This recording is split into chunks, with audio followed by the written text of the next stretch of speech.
Fulfillment of promises. Another important principle while dealing with the business world is that promises must be fulfilled. The Quran says, believers, fulfill your promises. This is Surah Ma'idah, verse 1. Prophet, may God's mercy be on him, is reported to have said, La dina liman la ahda lahu. The one who does not fulfill his promises has no religion. So, it's absolutely essential that when we make promises, we must abide by them. We must fulfill the terms and conditions of the promise that we make. The implications of this rule are many. That is, the promises that we make to each other, to third parties, are not always written. Many of them are implied. Whether they are implied, whether they are written, they've got to be fulfilled. We live in a country, and by being citizens of the country, we have given a promise that we will abide by its rules. So, not following the rules, the laws of the country, we are violating the promise that we have made to the country.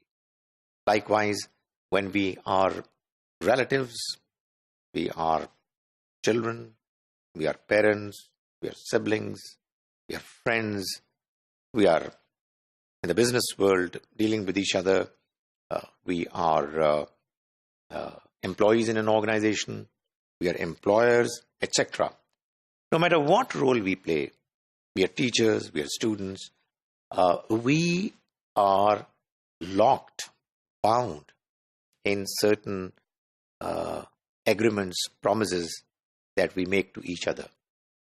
They are either in our nature, they are morally binding, or they are mentioned in God's message, or they are written in black and white.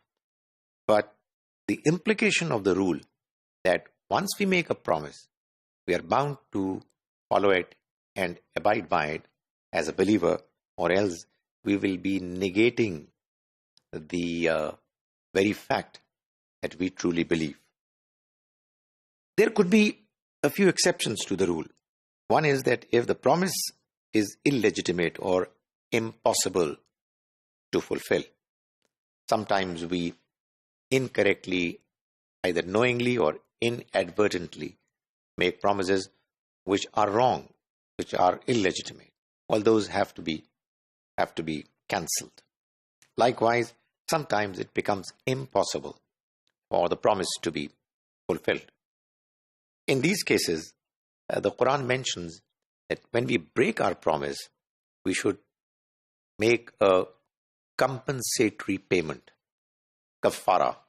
And verse 89 of Surah Al-Ma'idah mentions that if one is breaking a promise for a good reason, one should either feed 10 poor people with food, meals, which on the average ordinarily we consume, or we should clothe 10 poor people, or we should free a slave, which is obviously something not possible now. But this is what is to be done, even when one is breaking a promise which is illegal or has become impossible. The second possibility is that sometimes it can happen that one has made a promise to the other party, but that other party has begun to openly violate the promise itself. And therefore, following the expectations of the undertaking, the promise would become unnecessary and would not be feasible. In that case, the party that has been wronged because of the violation of the promise made by the other party should declare that the promise, the contract, has come to an end. And therefore, the two parties do not owe it to each other that they are going to abide by the expectations of the promise. So, in a nutshell, promises are always meant to be taken seriously. They cannot be violated. However, if there comes an exception, then the exception should first be ascertained that it's there, it's genuine, and then compensation should be made. And if the other party is being unfair in violating the norms, then an open declaration of the fact that the promise doesn't hold anymore should be made in the public.